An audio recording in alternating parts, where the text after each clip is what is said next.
সহায় ছিল, না হলে বৃষ্টির যে আভাস ছিল সেই বৃষ্টিটা ঠিকঠাক যদি হতো তাহলে কিন্তু এবারে পুজোটাই মাটি হয়ে যেত, কিন্তু সেটা হয়নি। একদম ঠিকঠাকভাবে বাংলার বাঙালিরা পুজোর দিনগুলো উপভোগ করেছে।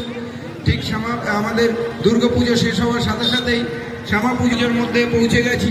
সব জায়গায় এখন মানুষ আনন্দের মধ্যেই আগামী দিনগুলোকে এগিয়ে নিয়ে যেতে চাই।